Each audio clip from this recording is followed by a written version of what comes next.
Okay, I think that's working. Okay, so last time we were talking about trauma and all of the stuff. We've done rejection, we've done a workshop on rejection, we've done one on trauma, and now we're going to do emotional regulation. So I just have this, of course I put this Kleenex here. So if you want to go ahead, Louis, and then we're just going to go through the slides.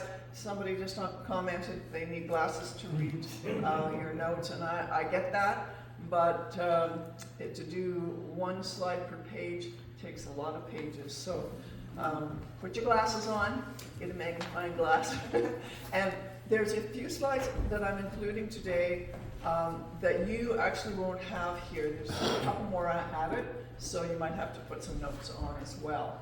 So we're going to talk about gaining emotional regulation. You know, this is a subject, especially for those who have been deeply traumatized in their childhood particularly, but throughout life, that this is a real issue for many of us. How do we regulate emotion? And especially, we're going to talk about when we get triggered, when things happen. There's all kinds of different things. So we're going to talk about what emotions are, why do we respond to those emotions. Then we're going to start recognizing. I gave you a wheel, and it's a colored wheel, but I didn't have a colored printer, I'm very sorry. But there's a lot of emotions on there, and there's scriptures to go with it. I thought this was an excellent handout. And then we're going to talk about regulating. So it's going to be a full time today, and let's get started. So there's nothing strange about suffering. This is a slide that you don't have, but I'll just talk about this. You know, in John chapter 16, it says, "In this world you will have trouble. Take heart, I've overcome the world." You know, we live in a fallen world. We can't escape the reality that there are going to be things that happen to us, often through no fault of our own, that create some emotional response, deep emotional response. And that's a normal thing. It's normal to have an emotional response at the time of a certain situation or event or comment. But what gets problematic is that we keep having the same emotional response, even though the event perhaps happened 30 years ago. And that's a problem. So we're going to talk about all that. Context brings clarification, so you might want to write that down. I think that's a good thing to remember. Without necessary details and context, it's impossible to correctly view our circumstances. So if we don't have the details, if you don't have the full picture of what's being said or what has happened, and often we don't, we can't make really good decisions. And our emotions get involved with interpreting. We interpret in our mind the experience according to our own perceptions. We're going to talk more about that. You know, and I'll get to this slide next, but King David, was able to see greater truth. And I want to focus on this throughout the day, that we do not have the big picture, right? We see through a glass dimly. We do not see the whole picture of what God has for us individually or collectively. We only see a little bit. And so when things happen to us, it's really easy to become angry or hurt, or there's all kinds of things that can happen, all kinds of emotions that can happen. This week, I had a really important event happening this week, and when I showed up for it, I was a day late. Yeah, that's what I did. That's what I did. I have never had that happen before. I was so upset. I was upset at myself because I'm like, God, this was my calendar. I put it in. I thought, and there goes the we're off to the races. I love it. Anyways, yeah, I was off to the races because what happened was when I found out, I was so angry with myself. Does anybody ever go there? Like, oh, and you know when you're kind of at a limit and you know the stress level is just about here, one more thing. And I started crying. Like I teared up. And my husband's saying, it's okay. You know, it was a mistake, and it was a very important mistake. Somehow we've got to get this rescheduled. Anyways, but I couldn't see the whole picture. All I could see is what happened, and it was pretty bad. And after, you know, I just had to go and sit and say, Lord, you know, I'm losing my mind. No, I'm not. But I had to just release it, like we all do. And then I began to say, Lord, maybe there's a greater purpose here. Maybe there's something, there's a reason this had to be rescheduled.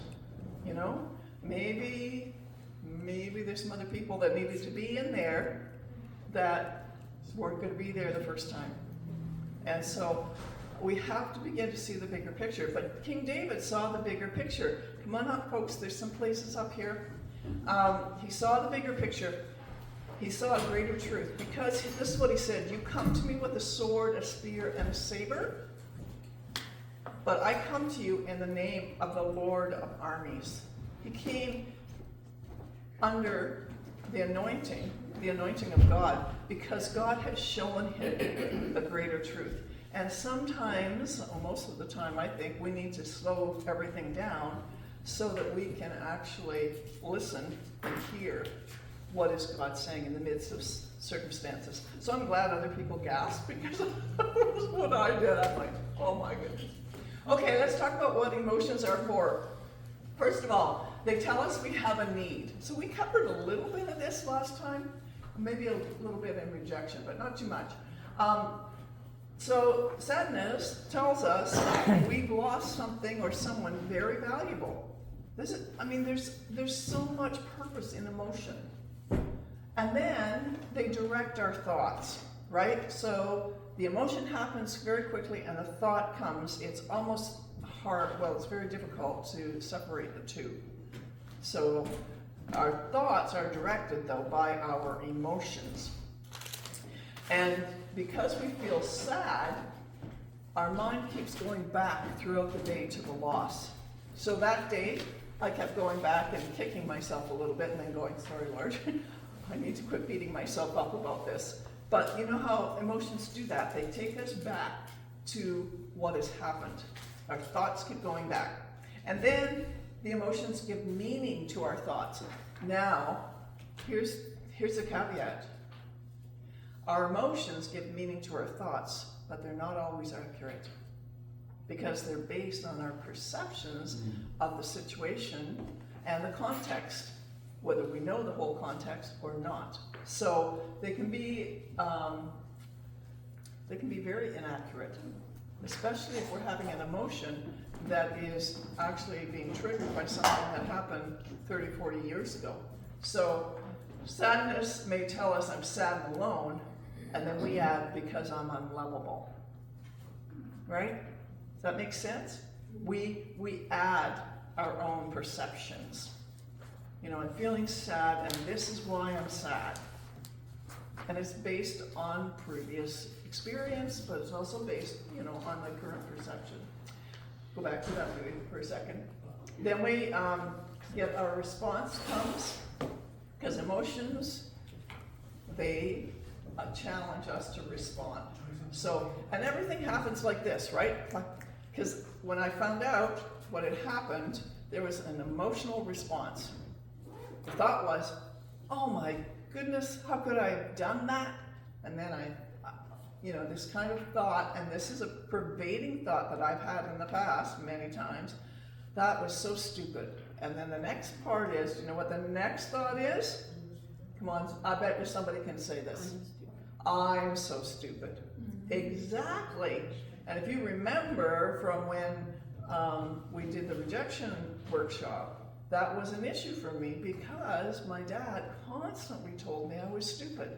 So see how quickly, and it was just like that, happens so quickly that we don't often take the time to pull it apart, and it gets us into trouble. That's true. And it can spiral us, right? It spirals us into this place of depression. That's how quickly it can happen if we allow it to. So then,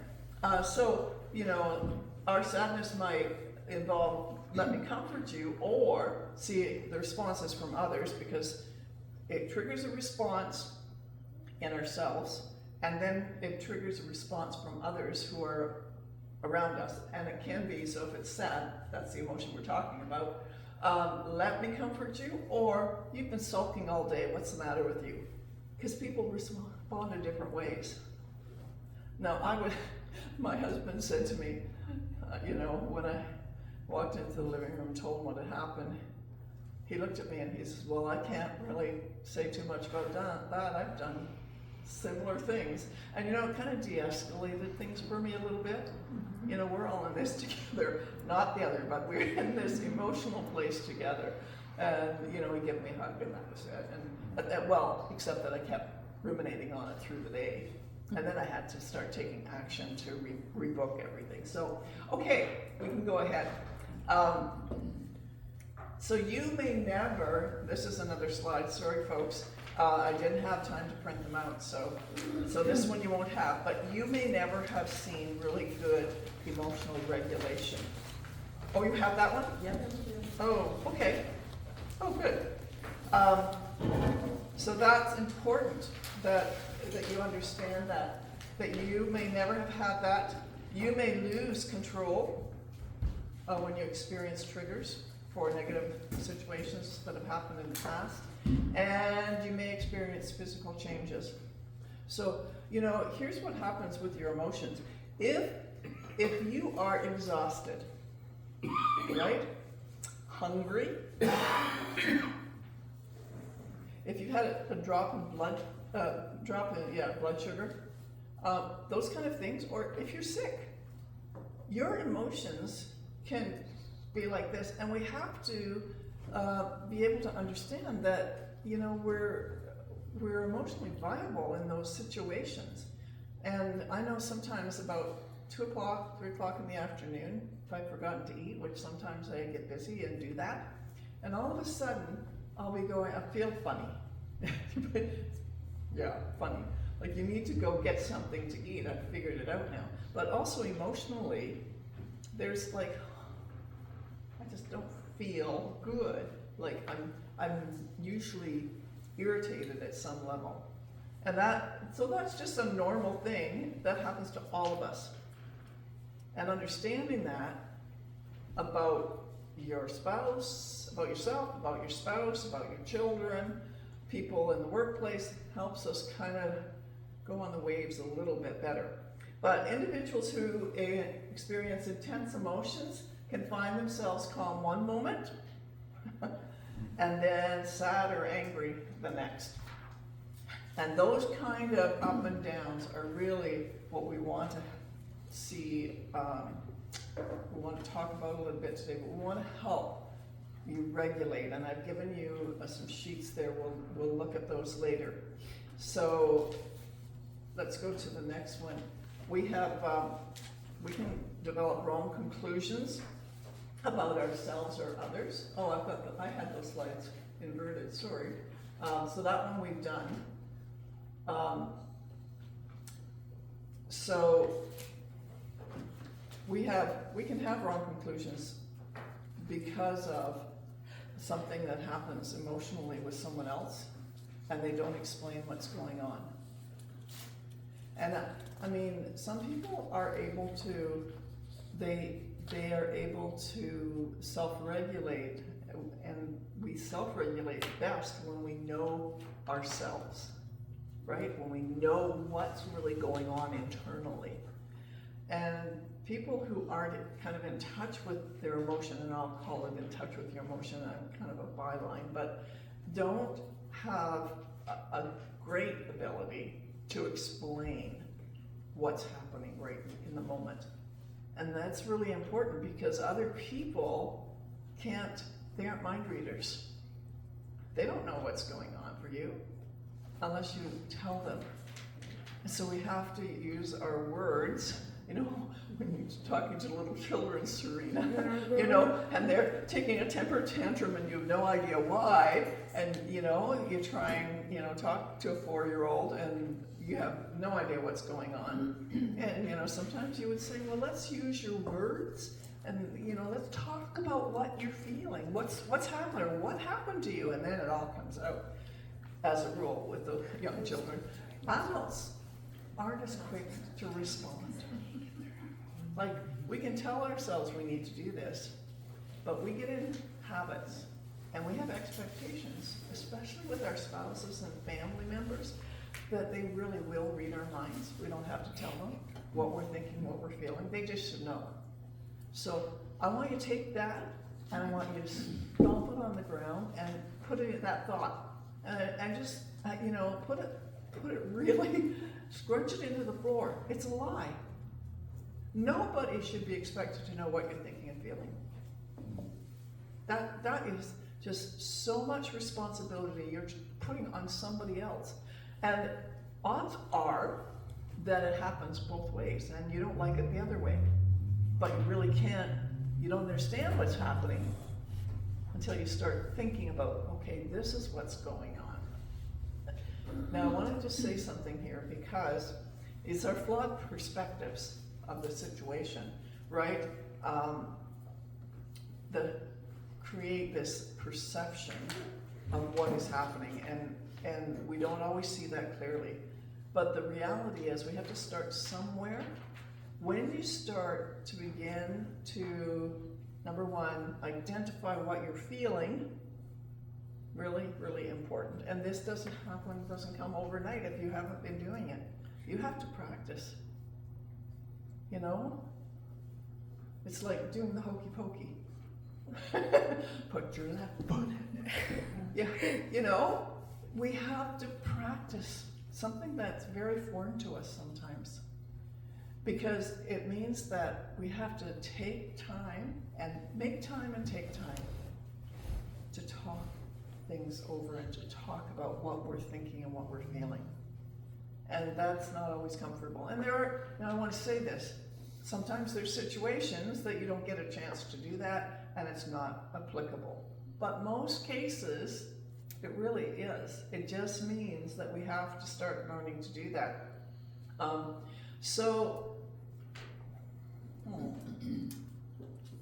want to go to this next one. Taking any action. Okay, so this is just an overview that we're getting to, but any action that alters the intensity of an emotional experience is going to help you. Okay, so just like I'm talking about being able to identify what's going on first and foremost. What is it that's making me feel so angry right now? What is it? And taking the time, and it may take 2 minutes, or it may come really quickly because you might know what it is right off, but sometimes if it's related to something that's happened in the past, you may not know. You may have to take some time to think about it, because it can be something you've seen, something you've heard. Smells can set us off emotionally. That sounds really ridiculous, but there's all kinds of things. So, and when you talk about things you've heard, an ambulance or a fire truck, all of a sudden you're emotionally charged. What's that about? Now, often you know, but you're not identifying it, and you just go with the emotion of fear takes over all of a sudden. And so we have to go back to the context of what has happened in the past and remember, because we have to talk to our emotions a little bit. So here we're talking about talking to ourselves, so we're all going to look a little strange. But you can do this internally, right? You have nothing to fear. This isn't happening again. There's different things that you can do to begin to talk yourself down. Because reacting out of the emotion is going to create harm for you and perhaps for others, right? So with emotional regulation skills, you can develop the ability to effectively exert control over your emotions. Wouldn't that be wonderful? How many would like to do that? It's really important. And for me, it's taken a few years. And even then, this week, my emotions came up. My anger with myself came up just like that.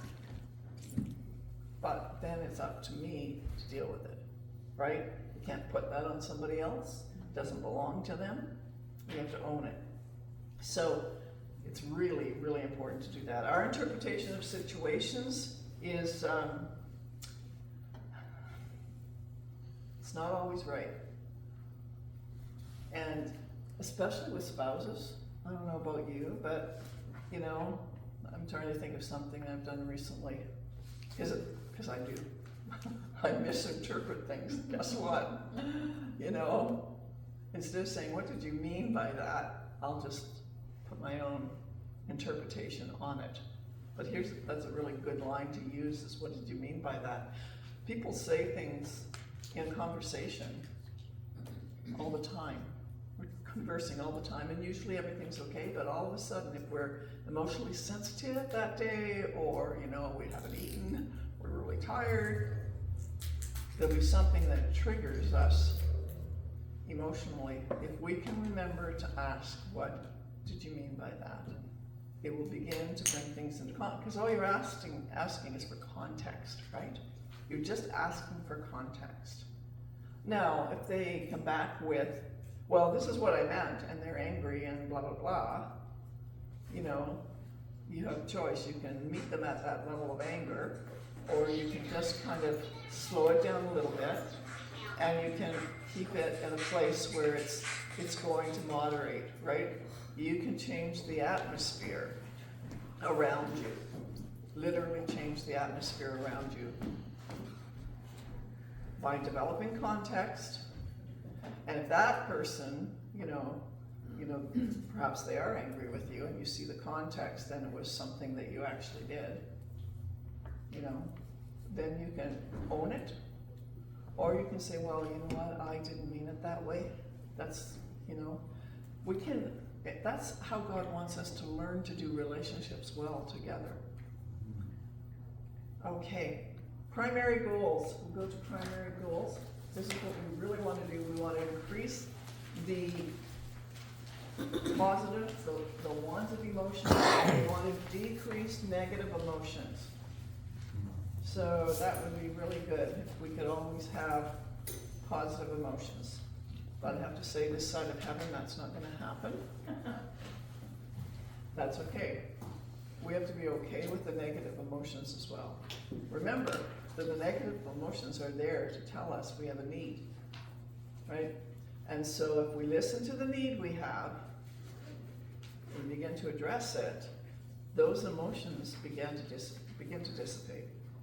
It's when we avoid emotions that they intensify and they cause us trouble.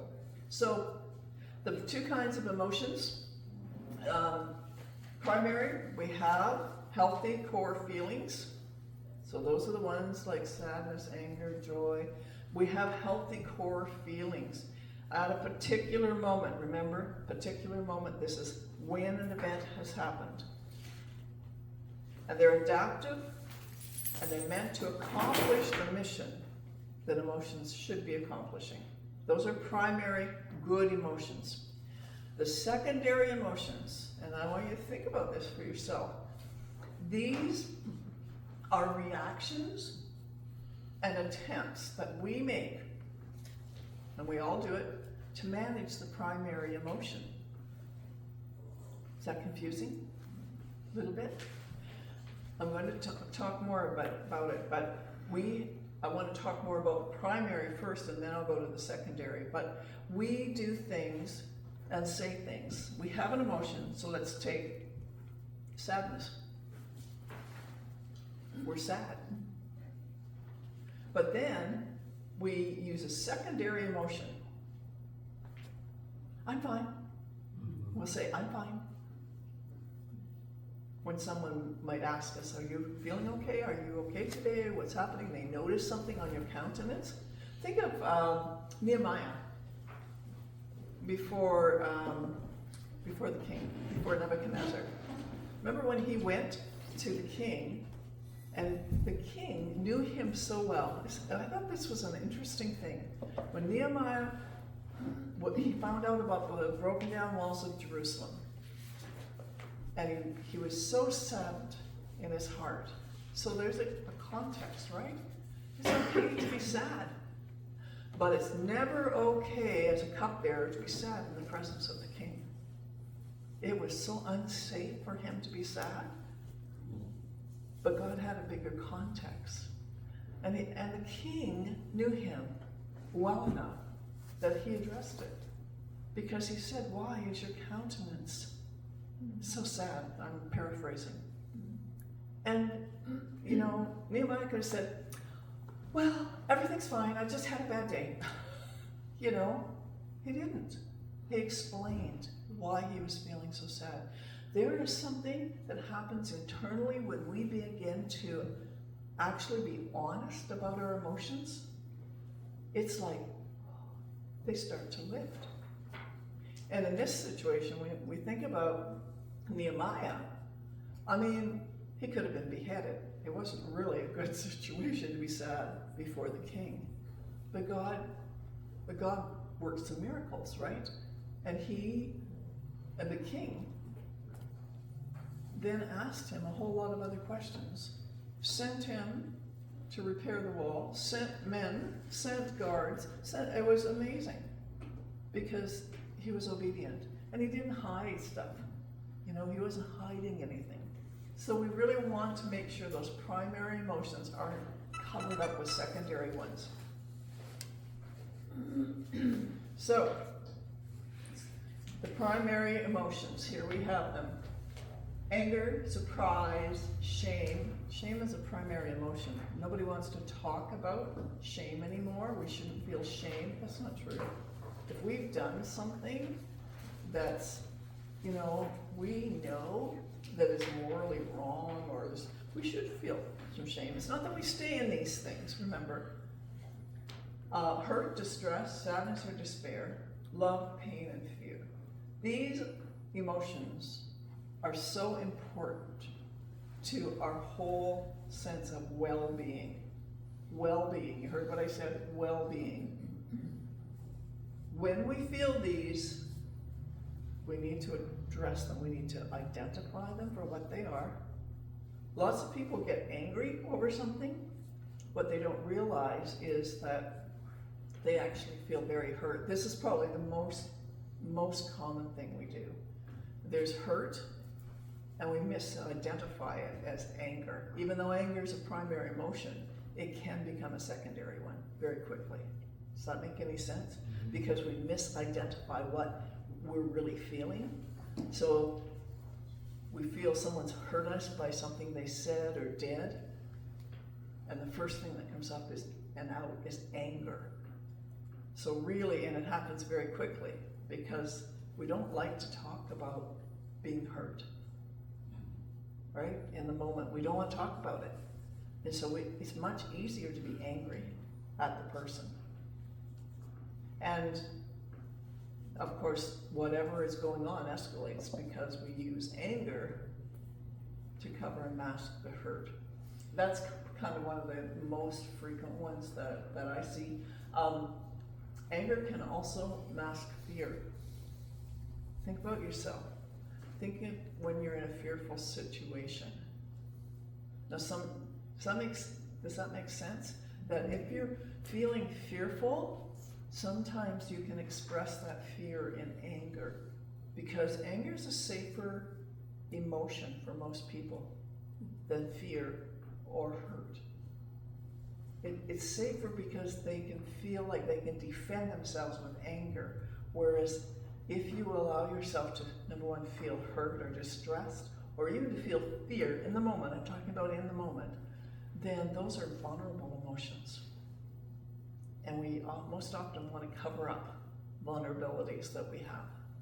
So being honest about what we're feeling means we have to understand what we're feeling. So that emotional wheel that you have, if we were doing a follow-up workshop on this or sometime later, maybe I'll be checking in with you to see if you're using your wheel of emotions, because it's very helpful, and to de-escalate by reading the scriptures that are attached to each one.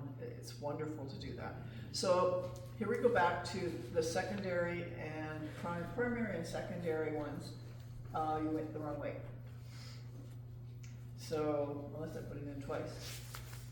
So here we go, because this, I know that this is pretty complicated, but as we go through the day, you're going to find it becoming more clear.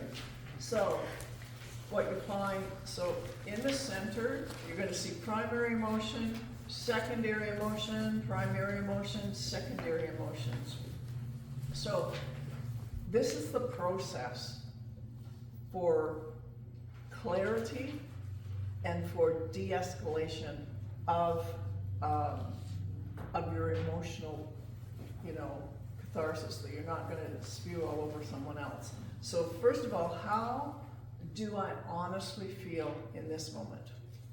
These are really important questions. So you can see how much you have to slow yourself down. So if you're having a conversation and somebody steps on your toe, figuratively, and you want to react like this, right? This means slow it down. Somebody steps on your toe, what do I feel at the moment? They did this on purpose, that's what I think. What did I feel? Well, it hurt my toe. But there may be other things, that's a physical hurt. What do I feel? Pain. And it's not the toe thing, but you know what I mean? You can have emotional responses very quickly. So what do I feel in the moment? Even if others would disapprove of what you're feeling. I am so angry with you right now. Is that okay to say? Can we say that? Why not? Really? Really? Because you know what? I came into the body of Christ many, many years ago. And I came with a lot of baggage. For one thing, anger. There was no anger allowed in our house except for my father. He could be angry, nobody else could be. So I had already learned that I had to hide anger at all costs. Then I came into the church. Now, I'm not wanting to throw bombs at anybody or any church, but I'm just saying, when you come to church, what's the expectation? Happy, happy, happy, happy, happy. I am so happy. I'm being overly dramatic, but there was an expectation. Now, because of what I already understood about myself, or didn't understand about myself at that time, but because of how I'd been raised, and that was an expectation already, coming into the church was like, I can't have any problems, because you're not supposed to have any problems. Mm-hmm. Have you had that in Christian circles? You're not supposed to have any problems. So how can you then have sadness and sorrow and anger and frustration and all of those things, right? Anybody want to chat about that? Because that's what it was like, It wasn't, this is really sad. It's a commentary on this whole mindset. We don't have it so much in the church now. We've grown up a little bit, I think, and learned that this is not really good. But the mindset was that you can't really be saved. And I'm probably expanding this, and it isn't every church, but I'm talking 45 years ago, okay? That you have to check your salvation if you're that angry. Maybe no one else ever felt that.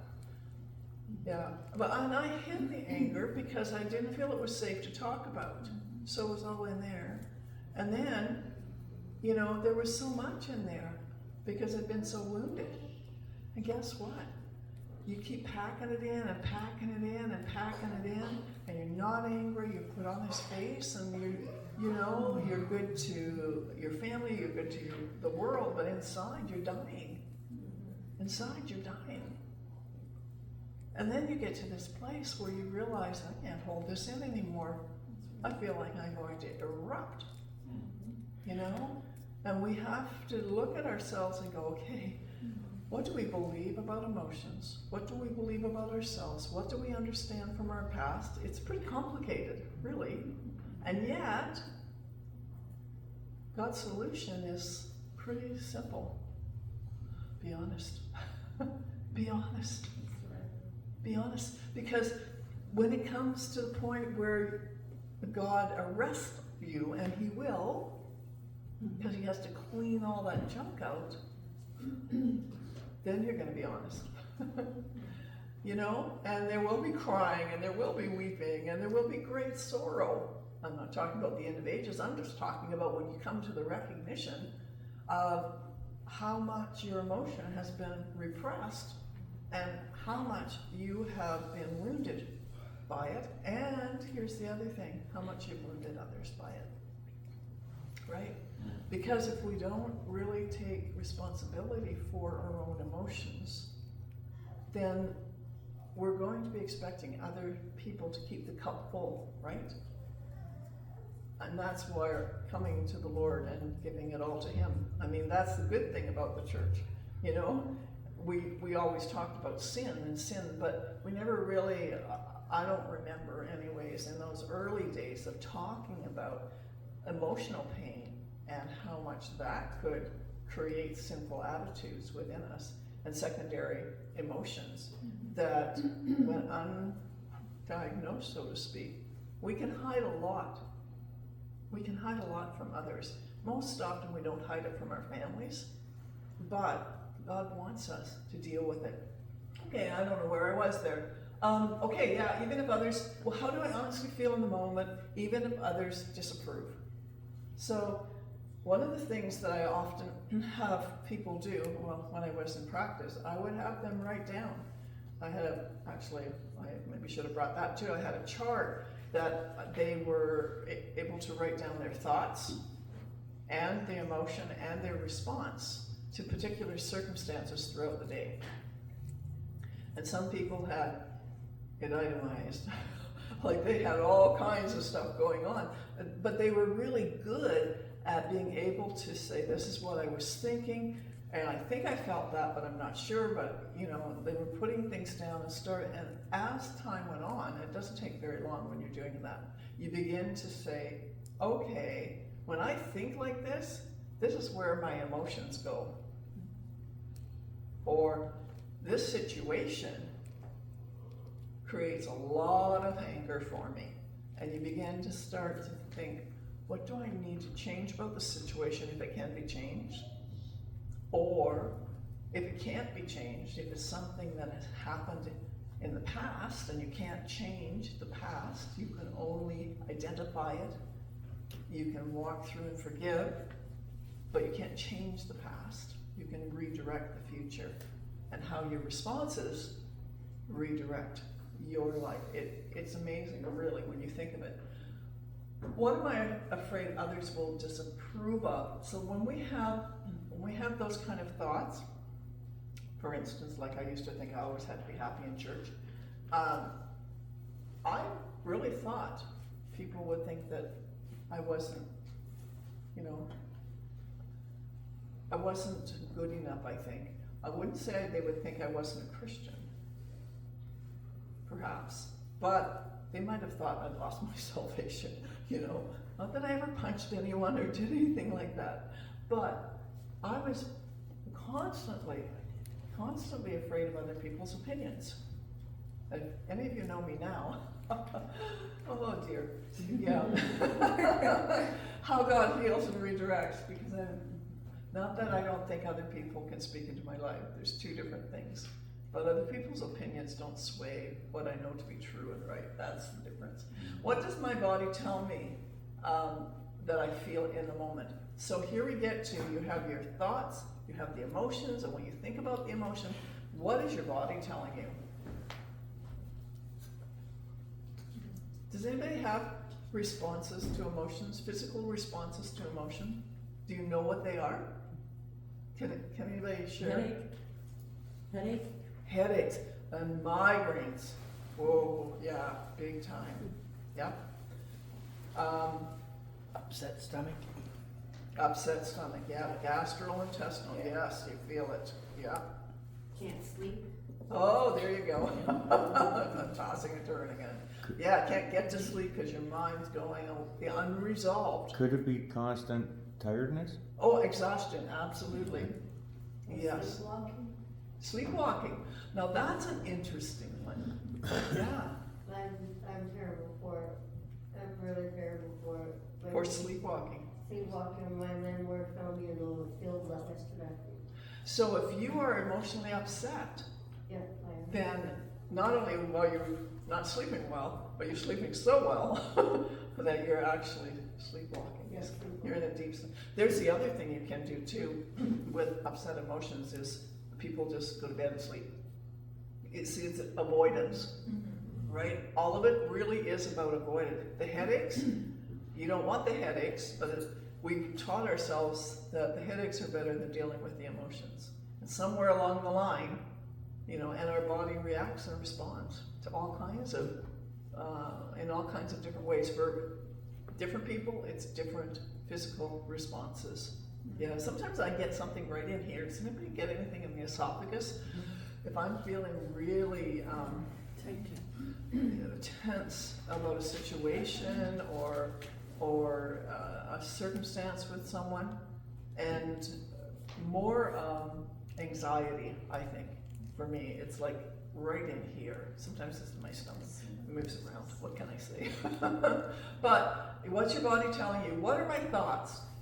Your thoughts can inform you about what is meaningful. So that's a primary emotion. You want to have your thoughts informing you what's important about this emotion. Okay, so go back to what we talked about at first. Your emotions tell you you have a need.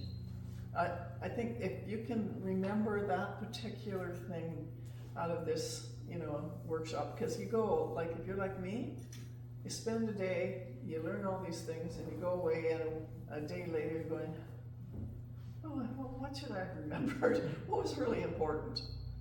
Okay, so your emotion, whatever it is in the moment, tells you you have a need. And from that, you can go to, what do I need to do? I need to slow down and address the need that I have. I need to look at this, right? So sometimes the emotion will expose this feeling. It's a feeling of abandonment. So what is your need? You need to be loved. You have a deep desire to be loved. Everyone has that. It's not a bad thing. See, this is where we get so, we get so sidetracked with our emotions because we deem them as good or bad right off the beginning, right off the top. What we need to go back to is, emotions tell me I have a need. Let's say that together. Emotions tell me I have a need. Because if you start at that foundational place, you're going to start to see change in your life. Because the next step is, how do I address that need? And how do I deal with the emotion around it? So we'll get to that. So then we have the secondary. What is the effect of my behavior? Because out of the thoughts, the emotion and the thoughts comes behavior. Okay? So, I think I shared this not too long ago. Okay, this is a quick thing. I know you ladies will get this, okay? I don't think I shared it with you, the script before. But I was getting supper ready and went to get some things that I thought were readily available. My husband likes to freeze bags of milk so that, they don't go sour, because there's usually only, 3 of us now. and we don't drink a lot of milk, so he does that. So I went to get milk. There was like this much in the bottom of the pitcher, and I was going to bake. That much. And then I went to get some bread. This all happens sequentially, because I'm already feeling like, oh, it takes forever for milk, you know, to thaw.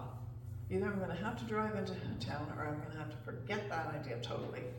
And I'm really stuck on ideas. When I get something in my mind, it's like, we're doing it. Like last night, my husband said to me, do you want me to do burgers tonight? Now, I'd already told him the night before I was taking out chicken for Saturday. And of course, forgetfulness. And then I said, no, I'm gonna do chicken. Well, I can do chicken on the barbecue. Honey, no, I'm going to do buttered chicken. Well, I can do it. I'm like, no. Anyways, but that was another situation. Back to the milk and the bread. See, we have these discussions regularly, right? Are you listening to me? Look at me. He's not here. Louis, don't you dare tell. I'm absorbing it. So there's no milk, so I have to scratch this idea of what I was going to have for supper. And then I go, and there's no bread. There's a crust of bread. Bread's easier to thaw. And then I went to find some sugar.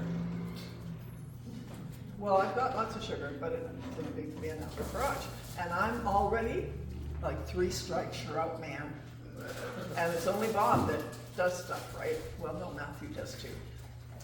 Uses the last of something and doesn't get another loaf of bread, doesn't get the milk thawed, doesn't do all that. So, being the wonderful person that I am,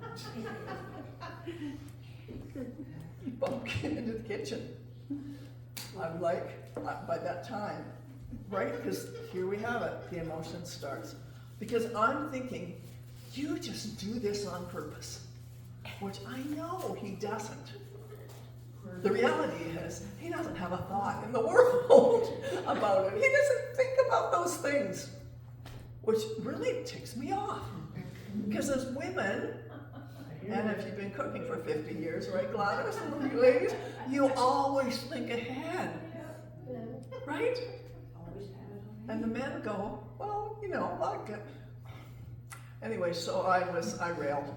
I said, I am so frustrated. This makes me mad. Every time I go to look for something, it's not there. You don't put stuff back, which is an issue, and you do not, you know, get stuff out for the next meal or do anything. You don't think about those things. So I'm, and Bob's, you know, frog.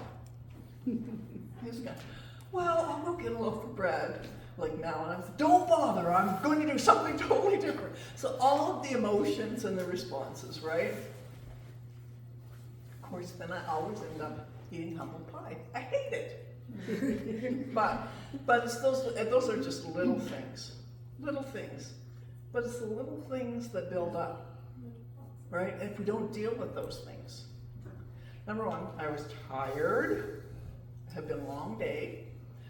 Because this happens all the time, right? It's not something new. It's just my response. He was like, okay. Because I usually just go and do whatever needs to be done. Which probably is a problem, right? Because then I don't address it in the moment. Sometimes I just let things go. It's easier. But then it builds up. So what am I saying? Own your stuff, right? We get triggered by silly little things sometimes. And then we take it out on other people. Now, I have to say, since I did that, there's been bread always in the bread box. And he's been more cognizant. I'm thinking, why didn't I do that 30 years ago? But it's a joke, it's laughing, but we do those kind of things. See, he's supposed to read my mind. He's supposed to think ahead like we do. You know, and I'm using this simple illustration because women usually, as mums, and usually the chief cooks, we do think ahead like that. But then we have expectations that everybody's going to think like us. And if they don't think it, we get upset. So own our own stuff. If we want them to think like us, we have to teach them. Some of them aren't teachable though. Well, I've thought that. I have thought that, and you know, we pick our battles, right? We pick our battles. But anyways, just you know, the effect of my behavior. So that evening, Bob's tiptoeing around. Nobody else has had those situations. Our poor husbands. Nope, But never. you know what? I'll say our poor husbands. But at the same time, we let them away with a lot of things for a long time, and then we have expectations that they can't meet because they really don't understand what we want. So we need to address these things early if we can. Okay, then yeah, the last one. Did this feeling happen immediately? So in the moment, with the whole milk and bread thing, it did happen immediately.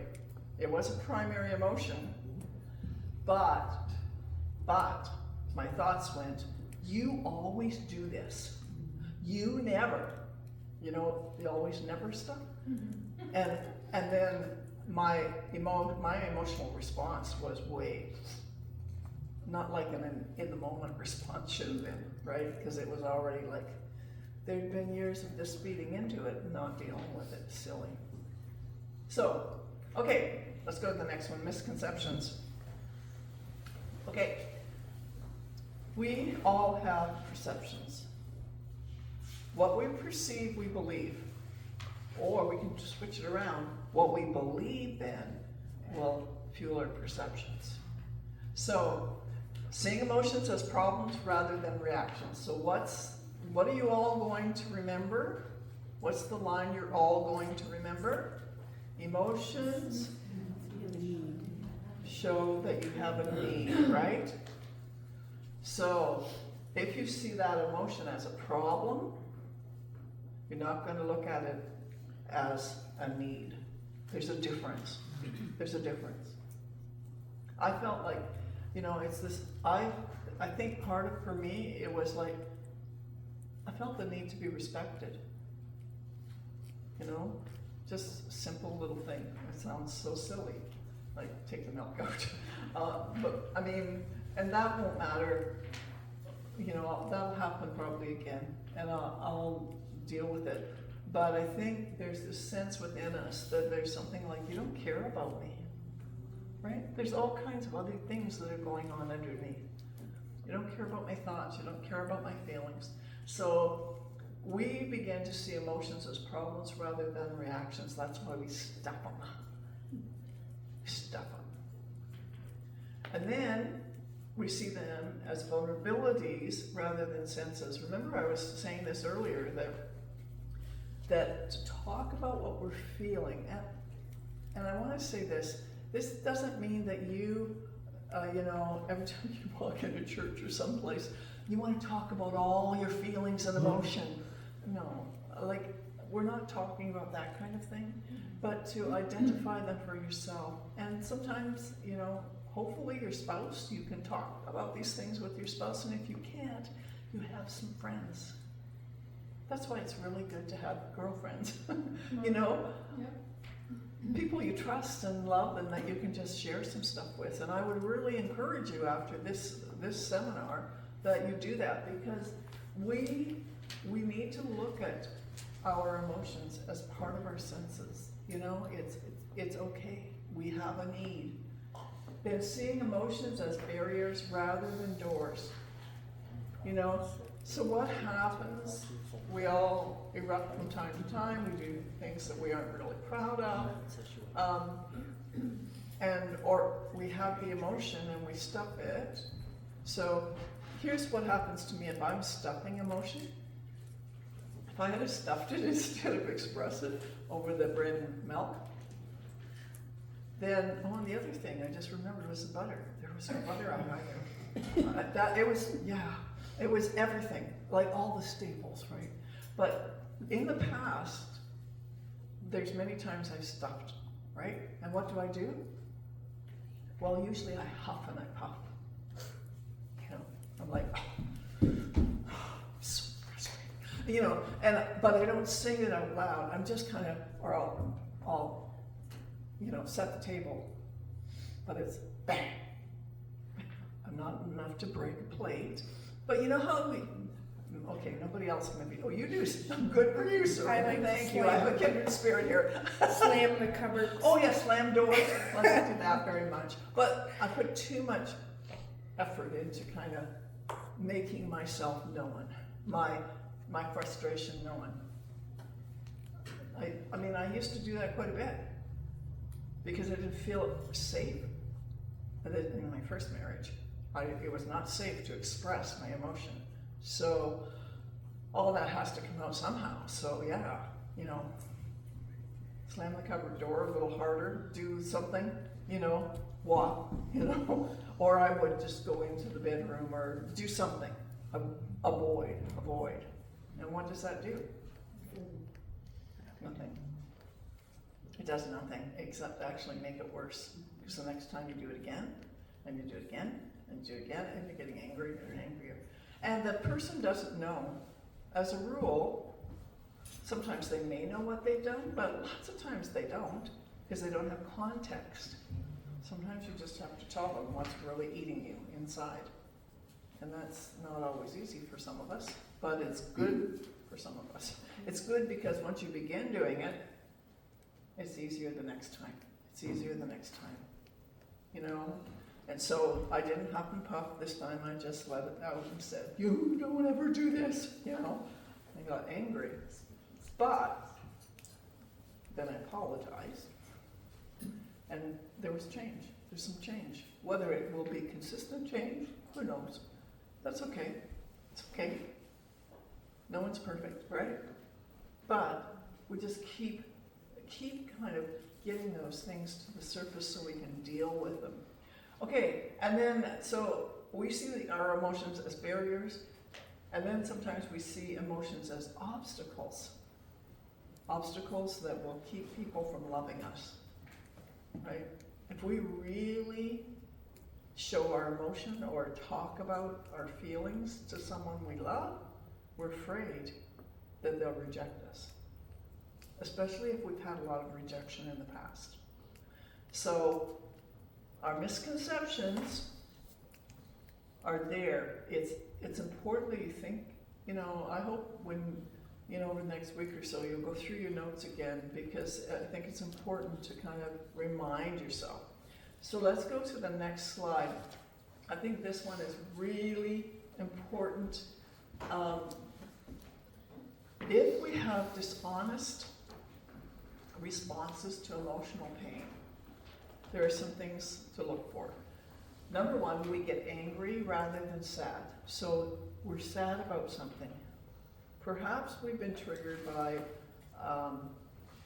a date on the calendar that someone died, or it was a date on the calendar where something really bad happened to you, and you see that and you feel really sad, but you don't really even understand what you're feeling. You just feel like heavy weight. That one maybe isn't the best example, because most people don't get angry when they feel, when they're sad over an event like a death. Sometimes they do. I'm not coming up with a good example, but does anybody have anything, when you're really actually sad, but you cover it up with anger? No good example? I'll come up with something later. Or we pretend we're not hurt. Oh, here's one. Somebody says something to you, or does something, doesn't show up for coffee when you were going for coffee, and you're hurt because you think they just totally ignored you. You put your own context, you don't know what's happened, and you pretend not to be hurt instead of addressing the situation and getting to the bottom of it. And could somebody have done that on purpose? Yeah, it can happen, but it's unlikely. Or if it did, then you need to find out what's really going on. So, this is coming very well here. All right, frequent responses to intense feelings. My copy, I hope your copies are better than this. Is yours? Mine's kind of not printed very well. I think it's just mine. I think I put ink in. I hope I did. So, here's what we do. Avoid what we're feeling. Right? Avoid what you're feeling. That's a pretty frequent response. And it probably happens to us, most of us, every day. If we're really honest about it, you know, we avoid it. Sometimes we think it just may make life easier. And then maybe in the moment it will, but overall it usually doesn't. And even if we don't have to talk about what we're feeling, remember your emotions express a need. So to avoid it, instead of being able to say, I have this need, I'm feeling like this, and so acknowledging it is what you really have to start looking at instead of avoiding. And then we deny that we feel like we're feeling.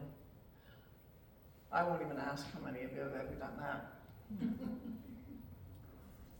Because I can imagine that we've all done it. You know, a friend comes up and asks, you know, just, you say something, and I've done this. I did this at church one time. Oh dear, a long time ago. A lady came up and she nailed it right on the head. I was upset with something. And she's a friend, a nurse actually, and a good friend. And she said, and I think this and this and this. And I looked at her and I said, that is just not true. And she didn't push it, but you know what? It was absolutely true. It was how I was feeling. I just didn't want to address it. I didn't want to feel that. And so I wanted to avoid it, so I denied it. And then we try to stop the feeling we're having, even if it's the right feeling, because we don't want to feel anything. Right? We don't want to feel, I don't want to deal with this right now. What are the things we say? We want to stop the feelings. How does that work for you? Just put a smile on your face and continue. Oh, you put a smile on your face. Yeah. How does it work internally for you? Not really. We can do that. It catches up to us. If not by the end of the day, by the end of the week or the end of the month. Like, it's all of the things that we really want to be able to. Sometimes you gotta do that though. I worked in customer service. Oh, And yes. if a customer comes up to you and says something ridiculous, we're told to put a smile on your face. I hear you. And you know, that brings up a good point. Because, yeah, customer service, working with people. Mm-hmm. Well, I've decided that there's a solution to this. I'm gonna find a cabin somewhere. But you're right, Alan, like, working with people, being with people, yeah, there are times when we have to deny it. In the moment, you're doing it, but if you understand what you're doing and why you're doing it, just so that you are, this is probably somebody you're not going to see again, hopefully, or you see regularly at the store that you wish they didn't come in. You know, there's going to be those circumstances, but that doesn't mean you can't acknowledge the feeling inside. You can't deal with it with this person because that's not the place or time, and that was a really a good thing to bring up, because there are places and times where you can deal with stuff. But don't deny it inwardly, how that makes you feel. Because it makes you feel like this high when people do that to you, right? And I don't know, I'm sure you see it too, but we see more and more of that in the marketplace. People are angry all the time. And they have this sense of entitlement, Yeah. huge sense of entitlement that leave us kind of reeling. And at the end of the day, if we don't do something with all that emotion, it will build, and we'll take it out on other people, right? People who have done nothing. I was just gonna say, and, another one is reversing the feeling you have on to the other one. Oh, yes, Yeah. exactly. We do take what we're feeling towards someone else and, How do you and like put it? it onto our Right? How loved do you ones, like right? it? Yeah. It's a good one. How do you like it? Yeah, and it's easily done. So at the end of the day, you're exhausted dealing with people all day long, and you kind of come to the place where you're like, and if you do not vent, and I mean a godly venting, really, this is really where, being a believer, we're so blessed. Because God doesn't mind listening to you whine, right? He doesn't. Your spouse might get tired of it, but God doesn't. And, and sometimes you just need to write about it. Sometimes it's very deep, sometimes it's not. But we have to get rid of it. We can't keep it in, right, Alan? It's gotta come out in a really godly manner, that you're not beating other people up for something that they don't even know what's going on. What I used to do, I used to pray for a positive customer to walk in, Very and good. it would actually wipe away that negative. That's really good. Because, just seeing one person, now let me tell you, those negative experiences are more likely to weigh heavily on you and stay in your mind. I think is it 7 negatives to 1, or 1 positive to wash away negatives. I've got that backwards or something. No, 7 positives to wash away 1 negative. Like, it's really, you have to keep putting the positive in. So good for you, yeah, that somebody would come along and would just Yeah. pat you on the back and say, good job, right? You need that, we need that. Yeah. I've had the experience of, I nursed for about 16 years. Then I went into customer service for 19 years. Yes. Then I babysat for 10 years. And so I've kind of had 3 careers of 3 different groups of people. And I used to say that the customer service end of it was harder than working with the sick. They had a reason. For being sick. Yeah. Emotional or whatever. You knew what you were up against.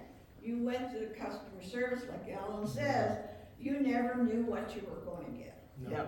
Yeah, I had a vacuum cleaner thrown at me one time. I had Oh my goodness. baby bath thing. I worked in baby.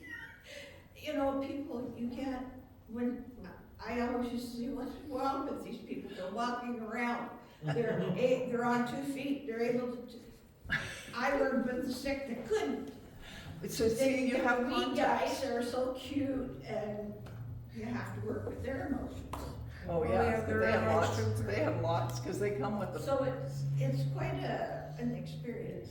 So what you're dealing with, because with the sick, when you're taking care of the sick and they get grumpy and they throw something at you, or when, you automatically go to the context, right?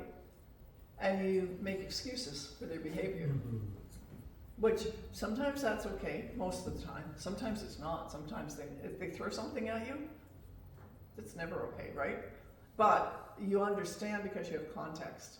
And then other situations, customer service, you don't know this person. You don't know what's going on in their lives, whether this is how they are all the time, which would be pretty awful, or they've just had a bad day and they're taking it out on you.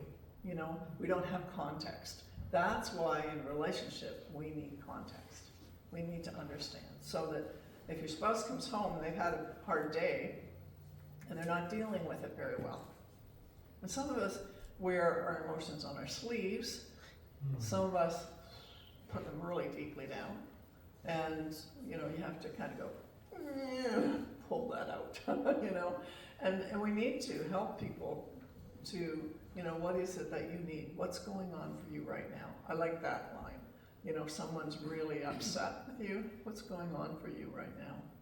Because it makes them go, wait a minute. You know, then you're not reacting, you're responding with a question. And hopefully it helps them to take a minute and think about what they're doing. Oh, right.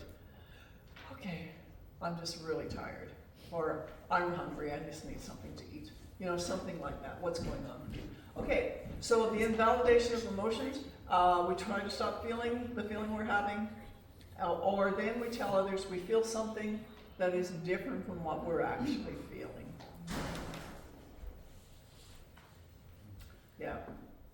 So those are the things we do that harm us, because they don't create You're so happy. a pathway to helpful relationships, to healing. They do the opposite. When we tell others, especially people we love, we're feeling one thing, when actually we're feeling the opposite, we're lying. We're lying. And I pray that God arrests us in the moment. Because many of us have done it for so long, we don't even recognize it. We don't recognize what we do. So this workshop really is really to put a light, a flashlight, on understanding what you do in the moment, how you respond in the moment, and then helping you to choose to change the response. The first thing is acknowledging, wow, I've done that a lot. Lord, I am so sorry. Forgive me, Lord. And then you might have to go to your spouse or family member and do the same thing. You know, I came to recognize that I do this a lot. And be honest. Be honest. And the best thing you can do is ask for accountability. You know, if you have somebody that can say to you, what are you really feeling? Well, that'll take you off. Right? You'll be going, I don't want to talk about it. Well, okay, that's your choice, but that just shows something else. You know, a bit of rebellious spirit, right? We want to be able to be open and honest and be able to discuss these things. So, okay, let's go to the next one. What do we believe? So perception, oh, these are all upside down on my sheet. Okay, goals of emotional regulation first, and then I'll go to perception.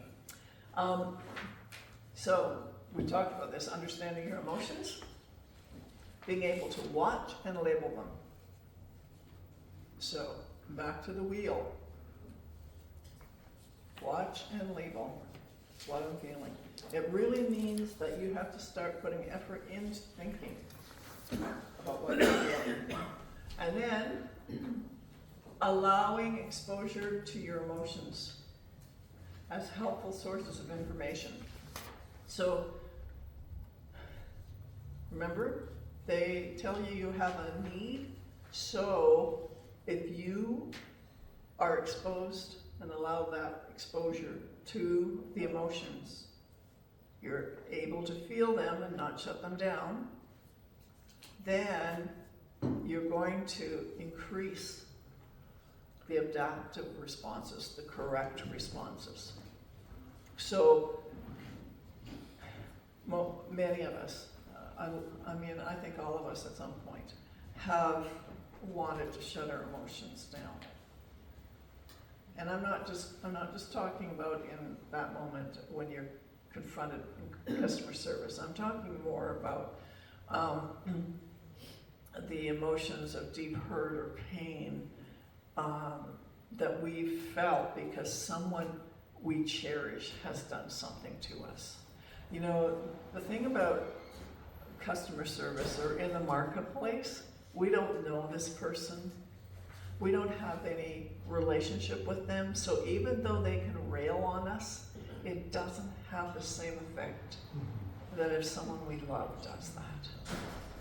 If someone we love does that, oh my, that can just lay us low, right? Really lay us low. And I think we need to, if that's happened, by allowing ourselves that exposure to those emotions is painful. We have to acknowledge how painful it is. Instead of avoiding it, instead of denying, we acknowledge it, and once we do that, we can begin to talk honestly with the people who love us. What you said just a few minutes ago really hurt. So you can say it in a kind of forceful way, but all the anger isn't coming out. You're addressing the hurt and pain. You're addressing the context. Those words hurt. Remember, my mom used to say to me, you can remember these little things. I know you've all had these phrases, sticks and stones can break your bones, but words can never hurt you. Yeah, I remember hearing that regularly because I traveled on a school bus with a bunch of older boys. I swear it was mostly boys. And, you know, the name calling and the silliness that goes on, you know. And I'd go home and try and complain to my mother, who just didn't want to hear any of it, right? She didn't want to hear it, which is a whole other issue. But because it would have been nice if she had just acknowledged that it was hurtful, you know. But, because words do hurt. They do hurt. And if we don't deal with the hurt, they sit there. They sit there. And it's those words that create a lot of space in our lives to actually bring us very low. Because we begin to identify, we believe those words and take them in, and they become not who we are, but who we see ourselves to be. And that's really damaging, so we have to be able to identify it. So the counter-conditioning procedures that reduce the sense of urgency around painful emotions. So that's what we're going to talk about when we have the emotional regulation sheet. Those are going to be, you're going to be able to look at some things that were going to help you reduce a sense of urgency. Because in the moment, so back to this missed appointment that I had, in that moment, I'm thinking, oh my, it was like the world fell apart. I mean, maybe not quite that bad, but it felt like that for me. It was an urgency. What am I going to do now? How am I going to fix this? And I'm all worked up. And it lasted for about an hour. But I was like, I've got to fix this. How am I going to do this? Then I had to call people, and anyways. But this urgency. So we want to reduce that sense of urgency, because once that comes in, guess what happens? Cognitive thinking goes out the window, right?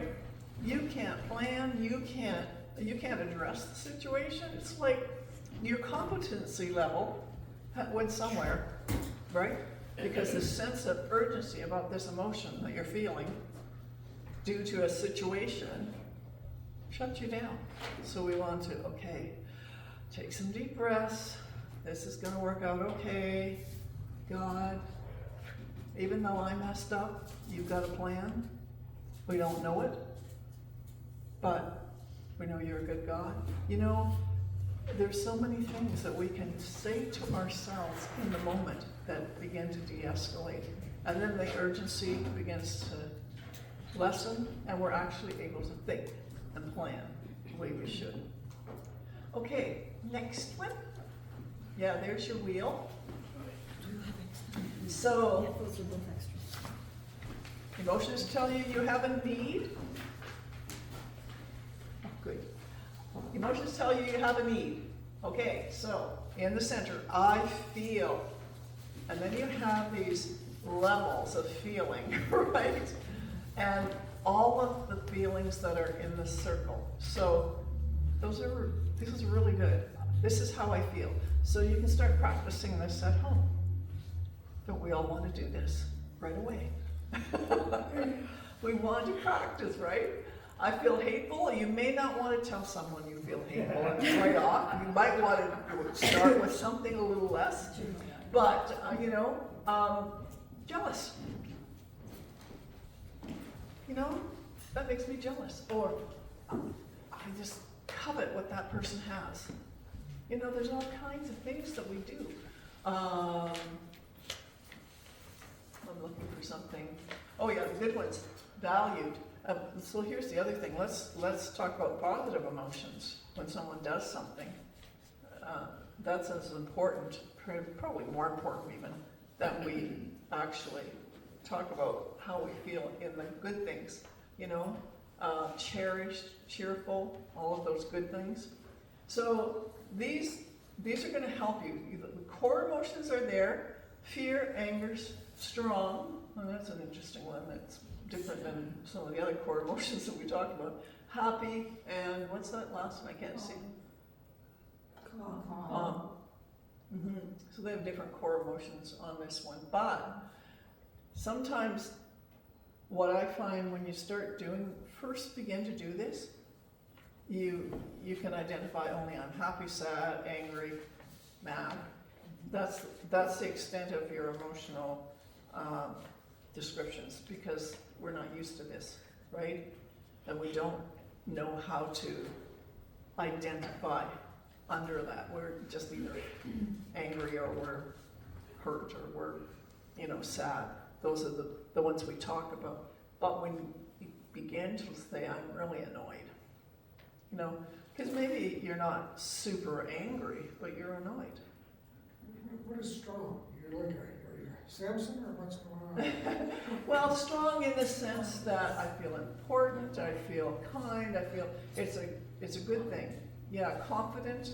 Valued in your workplace, maybe even. Yeah, it's a good thing. Happy. Respected, Somebody who's respected. respected, yeah, valued. All of those kind of things are really good kind of emotions. And even if you live alone, you can do this. This is really good exercise to understand, because just because you live alone doesn't mean you don't feel all these things, and doesn't mean that you aren't impacted by these things. So someone calls you up and cancels, breakfast on Saturday morning, and you feel just let down, And there's all, different things. How do we deal with it? So let's talk about some more goals.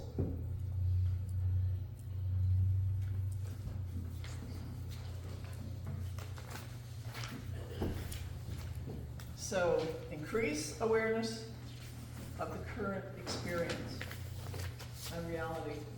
So back to context. So back to what's happening, the awareness of the experience, so that your emotions will shift quickly. They're going to shift quickly if you're able to put context to them. So for you, right, the context is, this is a rude, angry customer. That's a context for you. It's pretty easy to shift your emotions so that when the next customer comes, you're not taking it out on them, right? Yeah, because you recognize the context. The most difficult places to put context are in the home, right? Because we assume a lot of things. We assume that our spouse should respond this way. We assume, a lot of different things. So we want to increase our awareness.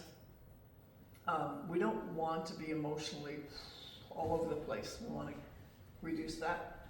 And then we want to increase positive emotional experiences to create more balance. So those kind of things.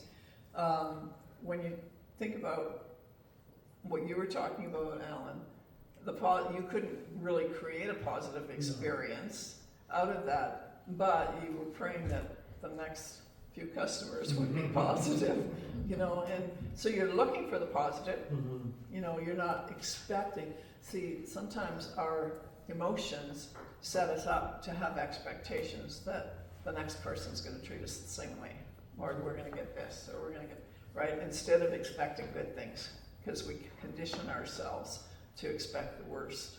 And so, and you know what happens when we do that? It's almost like the worst happens. Because it's almost like, if you did that, Alan, then, you know, you got really upset and angry inside and didn't let it go. You could I take, lose my job. yeah, you would lose your job, but you would start taking it out on other people. We do. So, you know, other people at home usually love us not enough to put up with us till they go like, okay, that's enough. And then develop coping skills so your emotions are important, but they're not controlling you. Right? That's the key. They're very important. Listen to them. They show you have a need. They're incredibly important, but they don't need to control you. Okay? Sometimes we use emotion to control other people. Intimidation. I'm sorry? Intimidation. Intimidation, yeah, well, that's right. Manipulation, those are kind of behaviors, but we use emotion to control other people. Sometimes we just think, we are, I think sometimes when I think about humanity and think of our sinful nature that we take to the cross, I mean, we can easily get into a place where we can just use bitterness. If we have unresolved bitterness, man, towards someone we love, we can begin to use that against that person really easily. Just say, and it usually comes out in comments, snippy kind of comments, that are really denigrating to the person. But they're snippy little comments. And if we do that over and over and over again, habits built, right? And if it's not addressed, then, and we can make excuses, like for ourselves and for other people, but, in relationship, we really don't want that. Because that snippiness, or maybe that's not the best way to describe it, but, comments, they do hurt the other person, even if the other person doesn't say anything. And that's often the case, right, in relationships. The one person just puts that all inside again, and it's there. And then they start treating you differently because they don't feel respected. See the cycle of it? It can be very cyclical. So, if we can't properly moderate our anger, then we're likely to hurt other people. We've all done that. But we need to get our anger in a place where we can distill it. Okay, yes, we have a need. What is the emotion I'm feeling? What's the context? And then to be able to work through some of the anger. We're going to regret things we say and do in the moment. All do. We all do. We've all done it. Maybe. And we don't want to keep doing it. So, inability to control our emotions can also hurt ourselves. We've talked about that. And, Maybe. when you feel an overwhelming sense of sadness throughout your life or because of what's happened to you in life, and sometimes that sadness comes out as anger, right, a secondary emotion, you're going to suffer, but others are suffering too. Others will suffer. So, what time have we got here? I'm almost thinking we should have an earlier lunch. I'm going to go through the next slide. Louis, if you're okay to order pizza now, I think it would be good because I think we're going to need a It break. was ordered a day ago. Oh, when's it coming? Oh, 12. Okay, well, you know what? We'll go through some of these and then we'll spend a lot more time this afternoon after we eat, going through some of the emotional regulation exercise. So, I'm just waiting. Can I say one thing? Yes, Ed? When I'm gonna say there's a right time and place to say what I'm gonna say. Yes. Some Christians over spiritualize through emotions. Uh-huh. If they're angry or whatever, they blame Satan. Well, good. You're right on the ball today, aren't you? Because you're right. Yeah. Yeah, well, see, that's a whole other issue. Blaming other people for how we feel, right? We blame other people for how we feel instead of understanding that emotions tell us we have a need, right? We blame other people for how we feel. Yeah, that's really true. Or we blame the enemy. Right. Yeah. Yeah. Now, What I about can button get angry pushers? with sin. I get angry with injustice.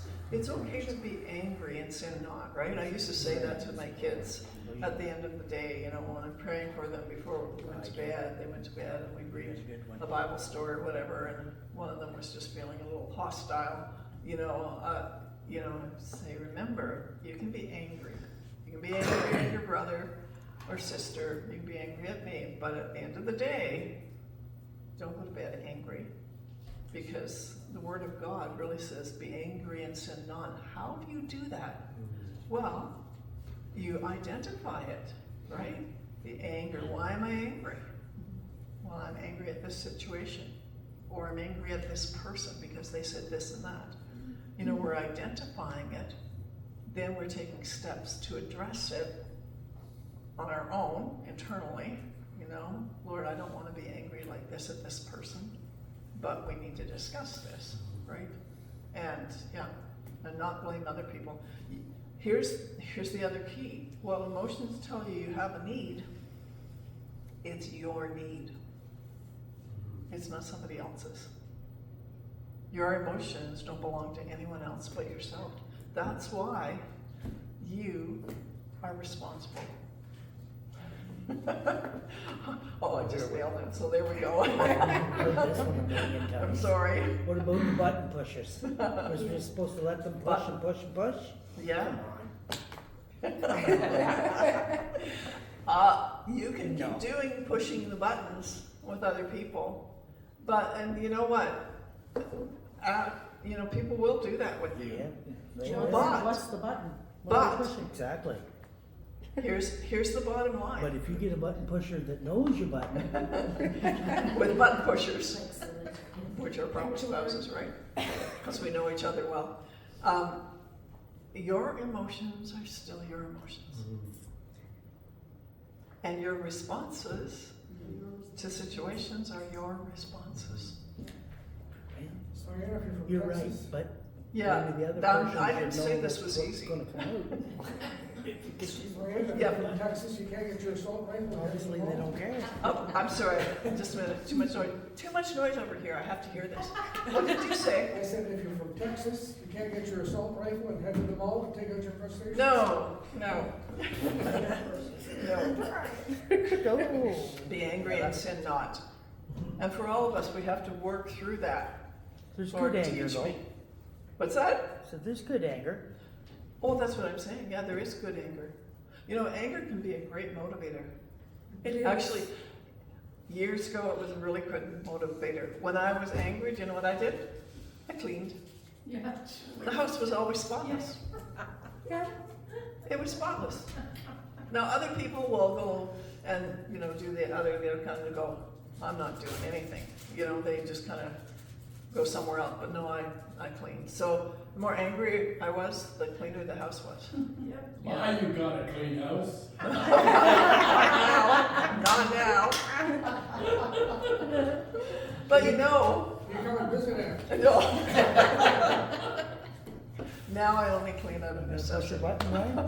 Well, you know, that was, there was so much going on. And, you know, I look at that and go back and think, given all that was going on in my life, I'm glad that's how I chose to redirect my anger. There are times, like, I knew that I was upset or angry, but I was in a situation that I couldn't do much about it, at least at that point. And so I needed to get it out. And so that was a good way of doing it. Exercise is a good thing. Like, there's different ways. But we need to acknowledge it. We're not burying it, we're acknowledging it. What would you like to say? You said that you cleaned your house when you're angry. Yes. Okay, well, let me throw this one out at you. About the button pushers. Oh, Okay. button pushers, we're back to those. No, if you push the anger button, because you've asked them to clean something, so they push your anger button knowing that if they push your anger button, that you're gonna clean the house. Oh. Yeah, that was a different situation for me, but yes. Right? Yeah. Well, you have these buttons, and you know what it comes down to? It comes down to this feeling of not being valued. Really, it comes down to that. You know, the button pushing stuff. It's like neither one of you feel valued, and so that's how you get a response from each other. Yeah. And it's Sure. yeah, and it's sometimes in some marriages, it's the only way people respond to one another. It's not good. It's not healthy because you carry all that weight in yourself, right? Okay, let's see where we are at. Yeah, regretting. Emotional dysregulation. Yeah, we didn't do it. Let's go back to wherever I had that. Right there. Next one, I think, there we are. So there is actually a disorder, a mental disorder. We have labels for everything, folks. Everything. We call it cuckoo. But, you know, there is some significance to this because some individuals have from a very young ages never learned how to regulate emotion. And you see, you know, some children that really struggle. And really emotional regulation is taught in the home. Parents teach it, but mostly not by what they say, but what they do, how they deal with their own emotion. So how well a child learns to regulate their emotion is somewhat dependent, well, a lot dependent on how the parent is regulating their emotion. Now, before you all leave with guilt trips, remember my line is, good enough parenting is good enough. Hear this? You don't have to be a perfect parent because there is no such thing. And good enough parenting is just being consistently there for the child, even when you have days or moments that, you know, your anger is out of control or your emotions are out of control or you're weeping and the child's confused and, you know, as long as that is a consistent pattern, most kids are just gonna grow up pretty secure, pretty good. But, you know, there are some situations that are very, very difficult for children to have any kind of emotional regulation. And it isn't just what the parents do with their own emotions, but how they behave toward the child. For instance, if there's abuse in the home, if there's sexual abuse, particularly in the home, no child knows how to deal with that emotionally. They don't know how to deal with it. So they bury whatever emotions they feel because it's unsafe. It is so unsafe. So when I'm talking about all these things, we have to realize that some individuals do have greater difficulty dealing and restoring emotional regulation. And it means it's going to take more time for you to get this on track. Okay? That doesn't mean it's impossible. And you may have to go on medication. Sometimes, although, well, and I try and stay right away from medication for most people because it's not a cure. What you have to understand is medical interventions don't cure anything. Most medical, I better put a caveat, most medical interventions don't cure anything. And especially with psychiatric medication, all it does Is mask the problem? it masks the problem. It covers the symptoms, but it doesn't change the issues. No, you have to work with the meds. Yeah, you need to, this is really important. I think probably emotional regulation is one of the most important things we can ever understand. And, you know, it doesn't mean we won't go through times of great sorrow. It doesn't mean we won't have to grieve. It doesn't mean we won't get angry. I hope you're hearing all those things. We're normal, we're human. But it's how we're dealing with those things. And sometimes we just need to talk those things out to someone we trust. Right? We need to talk out some of the deep issues that create some of the emotion. And so when we're talking about emotional regulation disorder, these individuals have great difficulty building relationships and maintaining healthy relationships. They exhibit self-destructive behavior, so I would say things like, medication, when I talk about not medication like that, Right. but substance abuse, cutting, suicidal ideation, I mean, those are the most significant ones, but self-destructive behavior, but that can even be speeding. Say, spoken by someone who does not ever do the speed limit. I'd have to be behind someone that was doing the speed limit to slow down. But I'm talking about really, you know, purposely speeding. Because, and I'm not just talking 5 kilometers or 10 kilometers over, I'm talking about, you know, there's sometimes we do things and we're not even really aware of why we're doing it, but it's almost that kind of death wish some people have. Don't drive angry. You know, and that, I mean, maybe that's a silly example, Adrenaline but rush. what was that? Adrenaline rushing. Yeah, It's adrenaline rush. They would get from that. yeah. Sorry, my hearing is so bad, I don't know what direction it's coming from, so if I don't look at you, that's because. So yeah, and that's, well, when you have those kind of need for excitement, like extreme, there's nothing wrong with extreme or even extreme sports, although sometimes when you see the people that are involved in those extreme sports, they're extreme people. You know, they have extreme emotional stuff that they may have deep down. Not all of them. Hypersensitivity, this is a huge one. And this is what, in our culture right now, emotional regulation disorder, I think we have a generation who is starting to experience this kind of thing.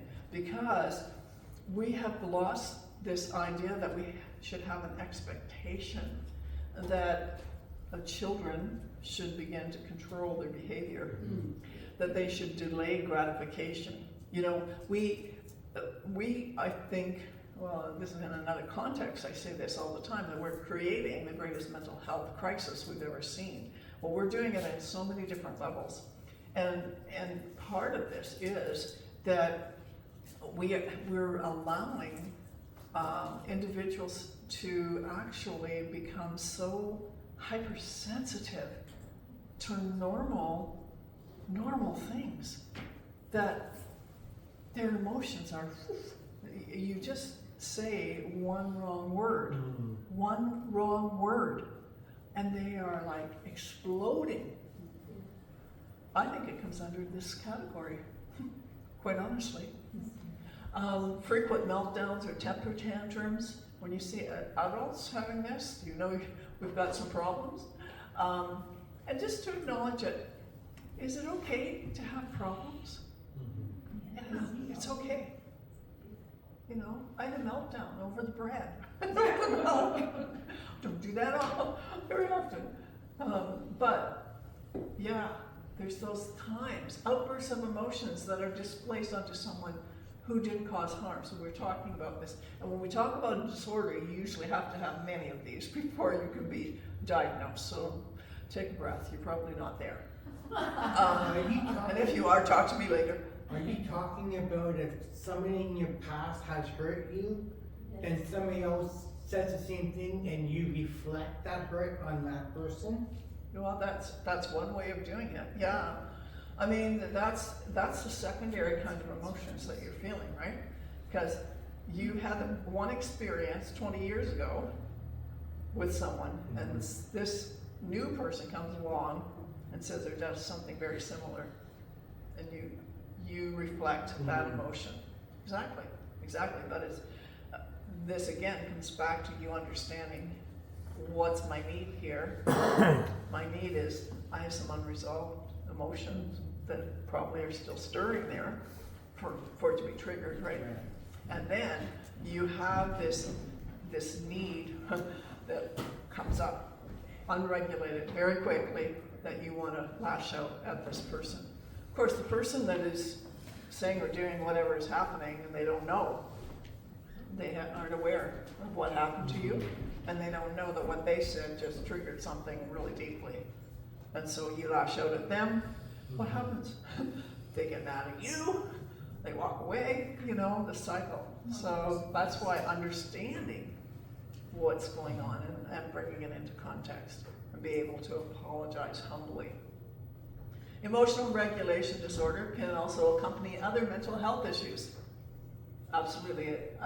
And frequently, those who have been highly traumatized have a lot of problems with emotional regulation. What about something like guided meditation? I took a course at the University of Guelph 20 years ago. I found it very useful in kind of focusing your mind on to relax and not to be stressed.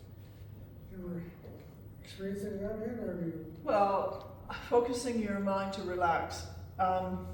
Your mind kind of has a will of its own, but yes, I think you focus on something like, so meditation.